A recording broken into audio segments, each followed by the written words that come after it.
Vamos a empezar a platicar ahora sobre las drogas ilícitas.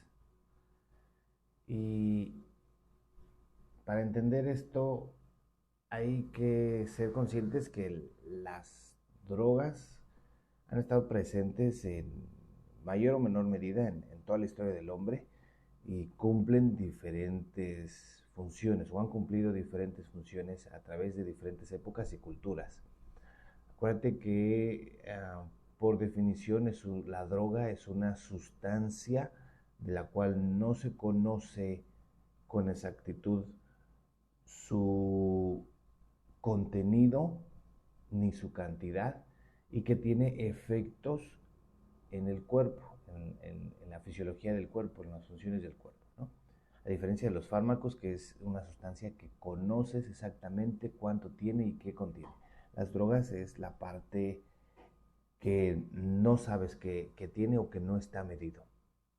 Bueno, pues las sustancias que alteran los estados de la mente se han utilizado por milenios para disminuir el dolor o para provocar momentos de placer. En la historia del hombre, pues se han utilizado tanto en la medicina o con fines terapéuticos como con fines religiosos o recreativos.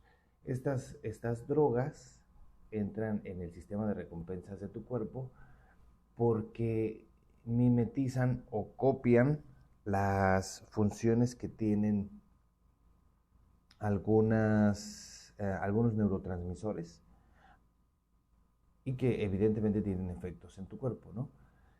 Por ejemplo, la heroína mimetiza lo que es la endorfina o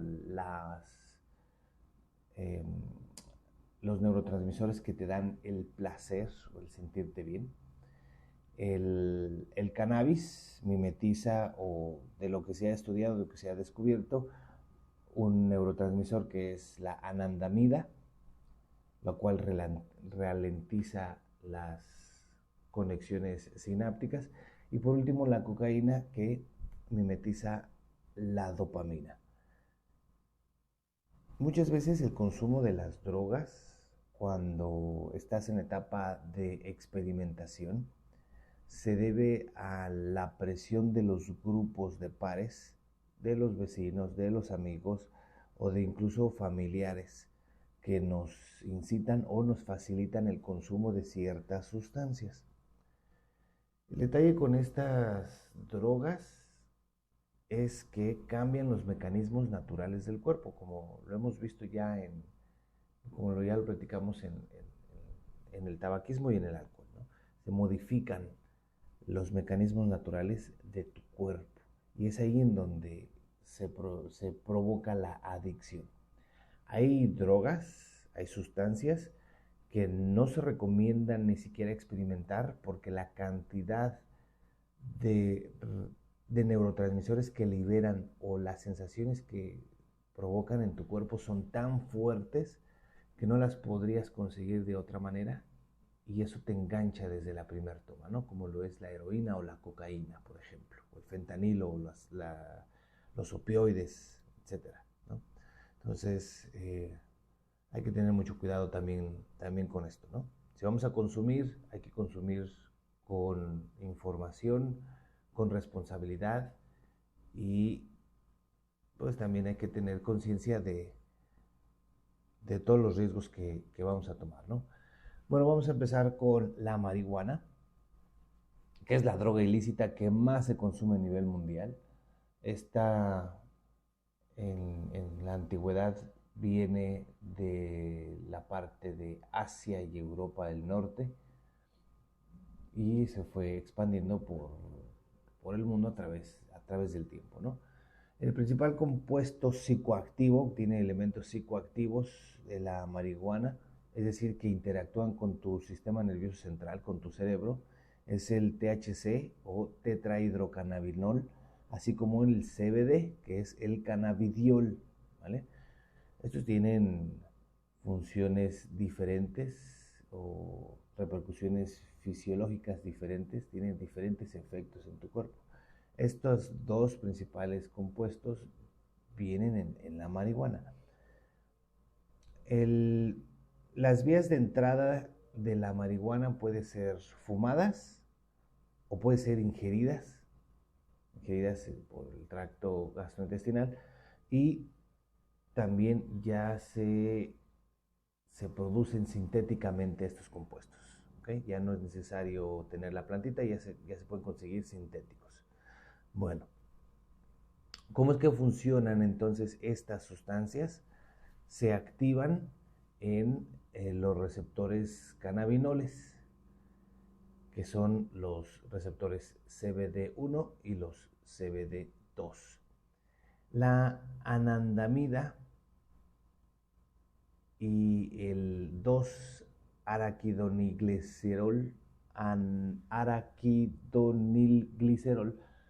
son las dos sustancias que mimetizan el THC y la CBD, en este caso de la marihuana. Estos son dos neurotransmisores que se encuentran naturalmente en nuestro cuerpo, y estos se dedican a hacer más lentos, la comunicación entre las neuronas. ¿Okay? Estas viajan en el sentido contrario. ¿En dónde están presentes en tu cuerpo? Los CB1 están en mayor presencia en el sistema nervioso central, lo que sería en la corteza cerebral, en los ganglios basales, en el hipotálamo, en el cerebelo, en el hipocampo, en la pituitaria y en la médula espinal, es donde tienen mayor presencia. También en algunas otras partes de tu cuerpo, como son los pulmones, los vasos sanguíneos, los músculos o el tracto gastrointestinal. Por otro lado, los receptores CB2 se encuentran más en los huesos, en la piel, en el sistema inmune y en las células gliales, que son los que se encuentran con las neuronas. El CBD2 también está muy presente en el sistema inmune, específicamente en las células inmunológicas, células T y células B, ¿okay? De mayor presencia en las células B, que son las que causan la inflamación.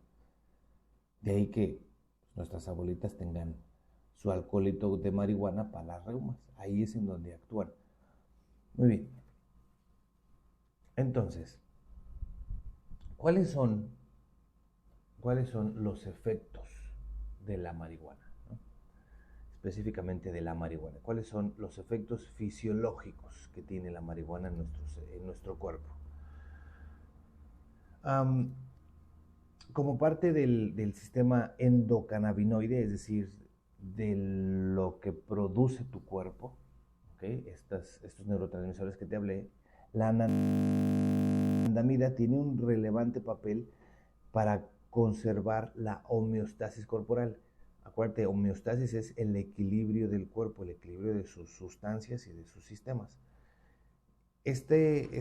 Esta anandamida influye modulando la transmisión nerviosa que interactúa entre los sistemas de los neurotransmisores, lo que te platicaba. Inhibe la síntesis de los receptores GABA y de los glutamato, haciendo más lenta su comunicación entre ellas. Esto sirve médicamente para disminuir la presión ocular. Entonces, has escuchado que la gente con glaucoma, que es el incremento de la presión intraocular, pues utiliza la marihuana para disminuir la presión intraocular. Otro de los efectos que tienen estos neurotransmisores es en el dolor. Entonces, una de las principales funciones de los cannabinoides es modular y generar una disminución de la sensación del dolor ante una lesión. Es decir, que tienen efectos analgésicos. De ahí el uso que le dan nuestras abuelitas con el alcohol. No que se lo tomen, sino el bote de alcohol que tiene para sus reumas. También las pomadas que se utilizan para para las lesiones deportivas como el marihuanol. Y ahora ya se van a empezar a comercializar de forma legal estos bálsamos que sirven para disminuir el dolor y la inflamación.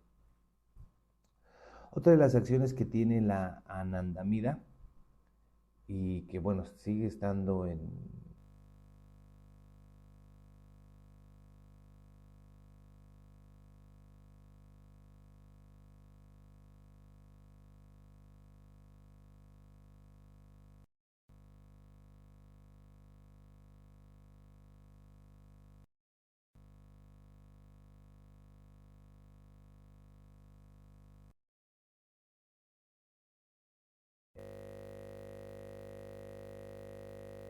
observación y en investigación, es que impide o disminuye la proliferación celular de células cancerosas. No quiere decir que fumar mota te va a evitar tener cáncer, no. Todavía se está investigando, ¿okay? Pero tiene mucho que ver con la recuperación de, eh, con el eliminar las células cancerígenas. Del mismo modo, tienen efectos neuroprotectores, es decir, disminuyen la excitación del sistema nervioso y esto tiene efectos de, de sentirte más lento, ¿sí? De sentirte lento. Por otro lado, la anandamida altera y modula la alimentación, provocando una estimulación en el estímulo del apetito, generando la búsqueda de alimento. Por eso te da el monchis, ¿sí? Por el efecto que tienen justo en la búsqueda del alimento. Y así como estimula el hambre, también intensifica los sabores. Es decir, lo que te comas va a tener un sabor más intenso.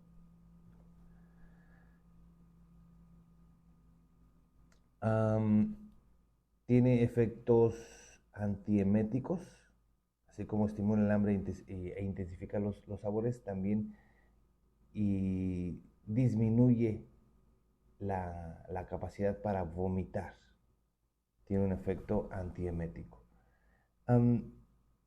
Estimula e inhibe la actividad sexual. Aquí depende de la cantidad que es consumida, puesto que en dosis muy pequeñas, la anandamida tiene interacción con las hormonas sexuales, intensificando las sensaciones de la actividad sexual. Por otro lado, cuando las dosis son elevadas, tiene el efecto contrario, es decir, inhibe la actividad sexual e incluso puede llegar a tener en los varones impotencia. Tiene efectos en la producción de los gametos, es decir, el abuso o el uso continuo de la marihuana disminuye la capacidad de reproducción, puesto que hay menor producción de espermatozoides y de óvulos también. Genera sensaciones de relajación y felicidad, puesto que contribuye en la motivación y en la toma de decisiones. Y esto también depende de la cantidad. En dosis muy pequeñas estimula la toma de decisiones, incrementando la capacidad de acción para buscar soluciones, ¿no? Por eso dicen que con un churrito puedes pensar mejor y antes del examen, si te lo fumas, vas a resolverlo más rápido. Por otro lado, las dosis altas o el uso continuo tiene un papel devastador en el aprendizaje y la memoria, puesto que la anandamida está relacionada en la capacidad de aprendizaje y en la memoria, debido a que está presente en el hipotálamo y en el hipocampo. El uso de la marihuana en edades donde tu corteza cerebral todavía está en proceso de maduración, que esto sucede alrededor de los 20-22 años, tiene efectos muy dañinos en la creación de nuevas conexiones cerebrales. Esto quiere decir que el uso precoz, es decir, el uso en los adolescentes o adultos jóvenes de la marihuana, pues va a generar problemas en la memoria. Y por último, otra de las funciones fisiológicas que tiene es que está asociada al placer, está vinculado, estos receptores están vinculados con la idea de paz, relajación y felicidad. También tienen ahí un efecto en la distorsión de la percepción temporal. Y aquí es en donde pudiera generarse la adicción, puesto que actúan en el sistema de recompensas. Acuérdate que eso es lo que nos da la felicidad y que nos incita, que nuestro cerebro nos incita a buscar repetir el consumo de esta sustancia. La marihuana o el consumo de la marihuana puede estar presente en tu cuerpo hasta 4 o 6 semanas. Es decir, si tú te fumas un churrito, puede todavía aparecer en pruebas de antidoping hasta 6 semanas. Hasta 6 semanas puede todavía aparecer la sustancia en tu cuerpo. Muy bien. Por otro lado, los efectos dañinos de la marihuana. Como lo mencioné hace ratito, el uso en menores de 21 años repercute en la maduración de su corteza cerebral, teniendo una deficiencia en el desempeño cognitivo y el desarrollo neuronal, es decir, son más lentos para aprender, tienen problemas para concentrarse, no tienen el estímulo, las ganas de emprender nuevos proyectos o de concluir con las cosas, no tienen esta motivación que normalmente se tiene cuando empiezas a resolver cosas, ¿no? Desarrollan una dificultad para la toma de decisiones y para mantener la atención en una actividad, así como disminuye el sistema de recompensas del cerebro, generando una incapacidad de sentir placer en las actividades diarias. Y esto solamente puede ser reemplazado por el consumo de la mota nuevamente. Esto quiere decir que la cantidad que necesitas, pues te va a generar una tolerancia, ¿no? Y esto como en cualquier otra droga. Ya no es suficiente con un churro, ahora 2 churros, ahora 3 churros, y hay que estar fumando todo el día. Y ahí es en donde tu consumo recreativo se convierte en adicción, porque ya no puedes sentir este placer en las actividades cotidianas, ¿no? Que normalmente tendrías. Y por último, y el más peligroso de todos, a mí me tocó un paciente justamente en la universidad que había consumido un brownie. No fue un brownie, no, sí, perdón, sí fue un brownie, pero antes del brownie se aventó una torta de milanesa así súper grasosa, ¿no? Entonces de postre se aventó un brownie. Y uno de los riesgos muy altos y de los efectos, vamos a decirlo, dañinos que tiene el consumir la marihuana es presentar la psicosis. Entonces te decía, este paciente, esta era una alumna que había consumido su brownie y pues le dio la pálida, por así decirlo, y la encontramos en uno de los salones, toda vomitada, y tenía un ataque de pánico bastante fuerte. Su capacidad para expresarse estaba totalmente disminuida, estaba tirada, no podía hablar, no podía moverse, únicamente tenía su vómito, nos vomitó ahí mientras estábamos atendiendo, pero estaba cursando por un evento de psicosis y de terror.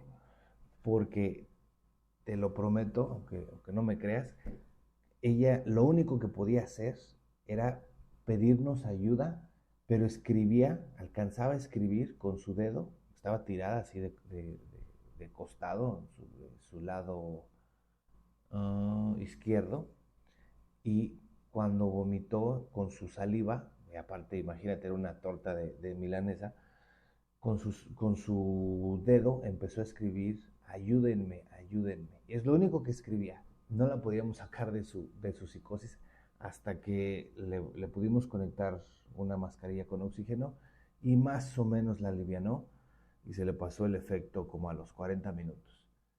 Sí, sí fue para ella muy intenso y ese es uno de los riesgos que puede presentar la, el consumo de la marihuana. Ahora, ojo con el consumo este, por el tracto digestivo, el consumo enteral, puesto que al tardar más tiempo en pegarte, por así decirlo, puedes tú decir, no, no me ha hecho nada, me aviento otro, y al momento que te pega, ¡pum!, te pega más fuerte. Entonces, ese es uno de los riesgos con el consumo de la marihuana vía oral.